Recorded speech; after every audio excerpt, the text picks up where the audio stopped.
Vice-Ministro Finanças Antônio Freitas halou reunião semanal com o Primeiro-Ministro Taur Matanruak, onde informa com a execução do Orçamento Geral do Estado tinan Rihun Rua Ronolores Sintolo. Terça-feira, Lourenço Nolores em Rito Fulan Janeiro Tinangne, Vice-Ministro Finanças Antônio Freitas halou reunião semanal com o Primeiro-Ministro Taur Matanruak e a Palácio Governo dele. Foi em reunião Vice-Ministro Finanças Sateteng, total execução do Orçamento Geral do Estado, tinan Rihun Rua Ronolores Sintolo, Vice-Ministro Finanças explica. Total execução do orçamento do ritmo, no montante por volta de 364.222.574. Execução lá. Se dá iranense, dá que inclui salário fulano da média. Salário fulano da média, se você já tem, dia 20 valete, então se para o pagamento da salário. Então, execução do orçamento geral do Estado por 2023, lá. Nem primeiro, no relato. Entretanto, com o projeto aprovisionamento aeroporto internacional Nicolau Lobato, liu-se tenderização tinancoto. Atualmente estou na fase de avaliação.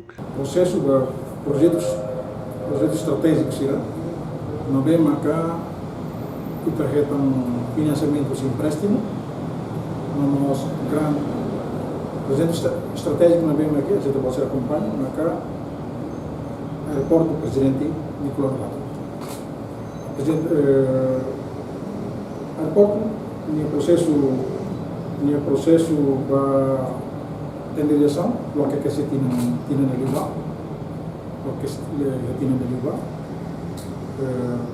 agora tem a fase de evaluação proposta técnica.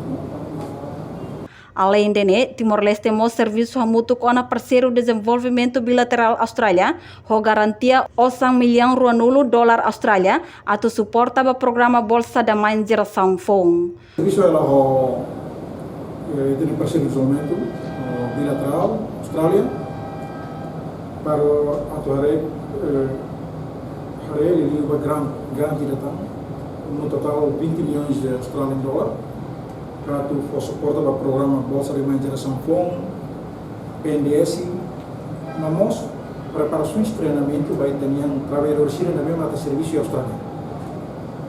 Tuir plano ia fulan fevereiro se ia acordo garantia $1 milhão dólar Austrália. Com a cadeia de valor, governo na fatem serviço hamutu ko ADB atuhare financiamento e empréstimo dólar rihung neng nulo, onde for suporta serviço agricultura, atu aumenta produção railarang.